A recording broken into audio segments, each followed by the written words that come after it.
nagkakaisya ako dati. Company? Naoperahan ako sa sa spinal cord. Spinal cord. Oo, tapos pagbalik ko ng kaisya, parang iranay na ako.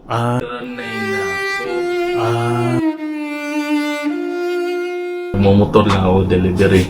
Yung income sa shop mo sa isang month? 8 million yen monthly. On hand na.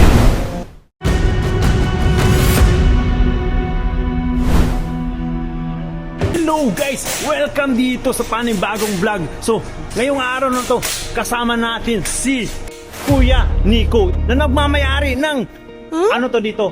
Isdaan? Kuruma. Automotive shop dito sa Japan. So, kilalanin natin si Nico. Ilang anak mo? Tatlo. Asawa? Ilan? Isa lang. Isa lang. Good boy to. Good boy.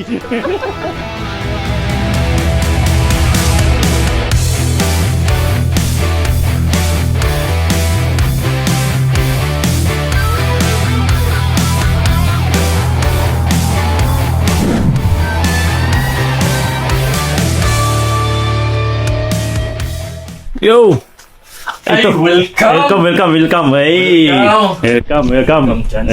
Hey. Welcome sa Garage N. Hey, Garage N. Anong ginagawa niyo dito? Lahat ng klaseng service sa Kuruma. Service Kaya. Kuruma? Oo. Lahat. So, ikaw lang yung gumagawa? Ako. Lahat. Sa akin. Sa akin. Pag may mga disgrasya, Paperworks din. pwede kaya natin yan. So, nagbebenta ka din? Nagbebenta din ako. Nakikita ko kasi sa sa mga post. O sa ngayon, medyo ubos lagi yung Ubos? natin. Wow. Oo. So, sold out lahat? Sold out palagi. Kaya minsan naubusan tayo ng stocks. Ilang years ka na yung gantong business Sa na? business ko na to, siguro mga 4 years na. 4 years na? Oo. Kaya medyo nakakapundar na tayo ng paunti-unti. Wow. Yeah. Hobby. Habis mo? Yes. So, nung una, wala pa? Wala pa. Oo. Ang kwento kasi nito, hobby ko talaga ang sasakyan. Tapos, nagkakaisya ako dati. Company? Naoperahan ako sa sa spinal cord. Spinal cord. Oo. Tapos pagbalik ko ng kaisya, parang iranay na ako. Oo. Hindi ka na Kaya tanggap? nagtampo ako, kaya ginawa ko, umalis ako sa kaisya. Yun. Unti-unti, wala pa akong kakilala. Unti-unti lang, arbito. Gawa-gawa, tapos sideline, Uber, gano'n. Uber, ganyan. Ginawa mo ng Uber? Tapos sideline, nag-ayos ng mga sa kaibigan. Sa kaibigan ka muna? Oo, kaibigan. Yun. Nag-arbito ako dati ng Uber, yun. Malaking tulong yun sa akin. Uber. Yun ang nagiging starting, starting point. Uber. Yung Uber. Nagmumotor lang ako, delivery. Tapos ipon-ipon. Ipon. Paunti-unting tools. Yun. Tapos naka-build na. Naka-build na, nakatayo na. Struggle. Dito? Yun, yung umpisa ko pa lang sa kasi wala pa akong garage. Yung garage? Nasa bato-bato lang ako naggagawa. Bato-bato. Oo, dapuhan. Dito, wala pa yan. Oo. Tapos sa tulong ng aking papa, kasi marunong din yung papa ko magawa ng mga yan, building. Building. Oo. Ginawan ka? Tulong kami hanggang sa napundar, unti-unti. Wow. Yun, oo. May mga customer rin akong Hapon. Mga Hapon din? Marami din. Marami din. Mga Sri Lanka, Indo. Oo, pero yun, marami. Walang problema pala Kasi sa mga... dito nagbebenta din ako ng mga gulong. Karamihan sa akin is yun, bayan silang sasakyan.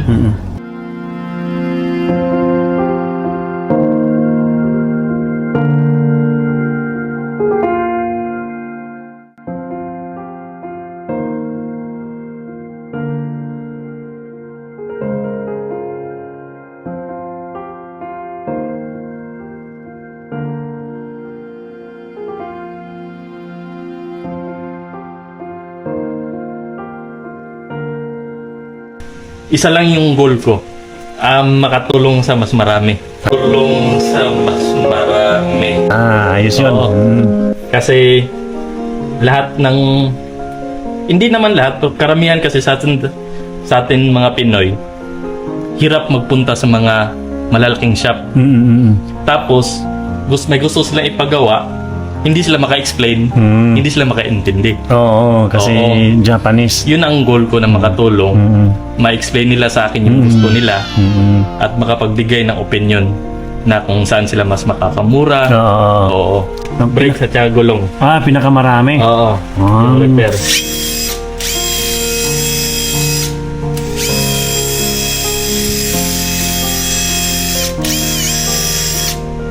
Ito, lilinisan to yung gilid. Oo. Kasi pag kanto yan, tatama yan dito. Iingay. Yung ik, ganon. Kaya lilinisan yan konti. So, tanong ko lang kung ano yung pinakamahal na repair dito? Pinakamahal?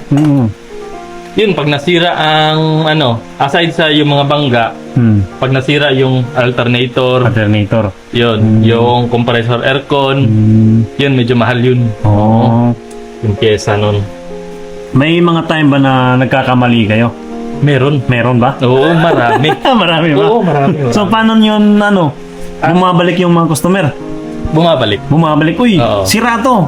Oo. Ganyan. Ay, yung naman, yung kinabit natin na na may sira, hindi yun kasalanan ko. Kumbaga, halimbawa, hindi naman perfecto lahat ng pyesa. May sira yung pyesa na nabili. Pyesa, mga ganyan. Okay, bumabalik sila, yun, may Kaya, yun, pag kahit ganun, isusupport pa rin sila.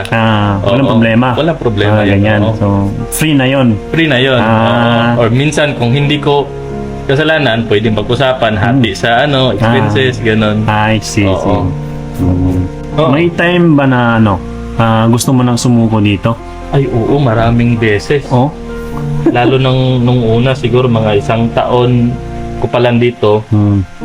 Kasi pag business, pag ganun yung oo. May customer. Oo, yung struggle ko, yung na-depress ako, anxiety. Bakit? Anong depression? Kasi di mo alam yung strategy para magkaroon ka ng customer. May mga araw na wala kang gawa. Wala kang magagawa. Oo, Walang kita. Walang kita. Tapos dire-diretso yung mga expenses sa pamilya. Kaya sabi ko, balik na lang ako kaya sa Kaisya. Pero hindi rin ako makabalik. Kasi yung spinal cord mo na-opera. Oo. Paano mo na-handle yun? Dasal. Dasal na lang. Dasal. So, may mga kaibigan na sumaporta. Oo, marami. Marami. Mabuti na-overcome mo yun. Na-overcome ko. Oo. So, sa ngayon, ano yung feeling na ikaw na yung boss, wala ka na sa Kaisya, wala ka na sa company?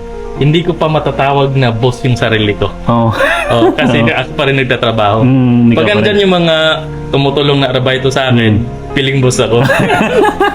Pero yun, wala naman akong mataas na tingin sa sarili. Kumbaga, parehas lang kami.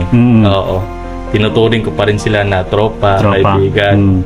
Oo. Tapos lagi kong sinasabi sa kanila na hindi kita trabahante. Tinuturuan kita para in the future, marunong ka na sa sarili mong kuruma. Oo, yun yung lagi kong sinasabi. Ayos. Magkano yung income sa shop mo sa isang month? Approximately lang.